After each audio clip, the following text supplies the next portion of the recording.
আপনি কমেডিয়ান হিসেবে ছাড়া কি আর অন্য কোনো প্রফেশনে আছেন কিনা বা অন্য কোনো কাজ করছেন কিনা? অভিনয় করছি।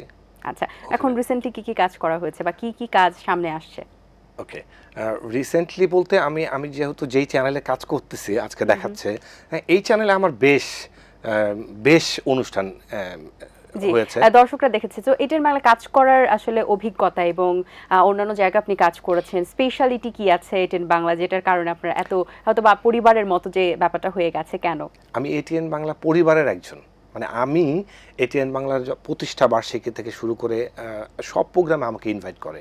অন্য অন্য চ্যানেলেও আমি কাজ করেছি, মানে বাংলাদেশের রিয়েলিটি শো যেখানে থেকে শুরু হয়েছে ওইখানেও আমি কাজ করেছি। ওইখানে হয়তো আমি ডাক পাই না, কিন্তু এটিএন বাংলার যে কোনো অনুষ্ঠানে আমি ডাক পাই। আমাকে মনে হয় এটা আমার ঘর, এই জন্য আমাকে তফাৎ মনে হয় এটিএন বাংলা আমার ঘর। জি, এবং আমরা যদি বলি যে আমরা এটিএন বাংলা বর্ষপূর্তিতে আপনাকে অনেকবার দেখেছি এবং একবার একটা ক্যারেক্টারে দেখেছিলাম আপনি ডাকু সেজেছিলেন।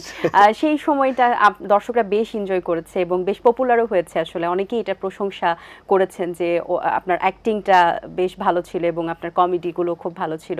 এই যে একটা দীর্ঘ সময় ক্যারেক্টারের মধ্যে থাকা এবং সেই ক্যারেক্টারটাকে প্লে করা এবং সময় সুযোগ বুঝে, আমরা জানি যে অনেক সময় মঞ্চে যখন আমরা অভিনয় করি কিংবা আমরা যারা আর্টিস্ট রয়েছে গান করি কিংবা নাচছি বা যেটাই করছি না কেন, ইনস্ট্যান্ট কিন্তু অনেক কিছু ঘটে এবং ইনস্ট্যান্ট মাথার মধ্যে অনেক কিছু রাখতে হয়। কমেডিয়ানদের ক্ষেত্রেও আরও একটা বড় চ্যালেঞ্জ।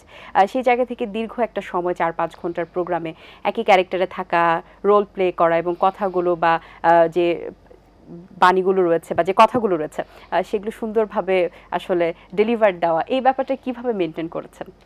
না, আমার কাছে ওইটা ছিল যে আমার সামনে যিনি বসা, হ্যাঁ, আমার সামনে যিনি বসা উনি হচ্ছে এটিএন বাংলার অনারেবল চেয়ারম্যান স্যার। হ্যাঁ, মানে তাকে ইমপ্রেস করতে হবে। আমার প্রথম টার্গেট হচ্ছে স্যারকে ইমপ্রেস করতে হবে। হ্যাঁ, এবং এটা একটা মজার ঘটনা আছে। লাস্ট যে ডাকুর ঘটনাটা বলছেন, এখানে আমাকে প্রথম ছিল ডাকুর ক্যারেক্টার। আমি ডাকুর ক্যারেক্টার করে আমি আবার হিরো হব। আমি ডাকুতে মোস্ট একদম গাল টাল কেটে টেটে ইয়ে করে 5-10 মিনিট সময় বাকি, আমি এরপর আবার হিরোর জন্য উঠবো। তাড়াতাড়ি মেকআপ রুমে গিয়ে আমি আবার মেকআপটা চেঞ্জ করে আমি হিরো হয়ে আসছি।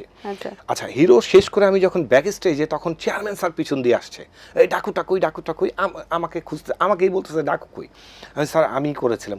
তুমি তাড়াতাড়ি আবার যাও, চেঞ্জ হও, আবার তোমাকে ডাকু হয়ে উঠতে হবে, আবার চেঞ্জ। মানে এইটাই আমার কাছে অনেক বড় একটা পাওয়া যে স্যার আমার এই পারফরমেন্সটা ভালো লেগেছে এবং সে মানে সামনে থেকে মার্ক করেছে আপনার কাজটাকে এবং আপনাকে ফোকাস করেছে এবং সে পিছনে এসে আমাকে বলছে তুমি আবার উঠবা, তুমি এটা করবা। এটা আমার জন্য অনেক বড় একটা পাওয়া। অবশ্যই কাজের সময় এই যে প্রশংসাগুলো কুড়িয়ে নেওয়া, এগুলোই আসলে এইগুলো কাজকে ইন্সপায়ার করে আসলে আরো ভালো ভালো কাজ করার জন্য।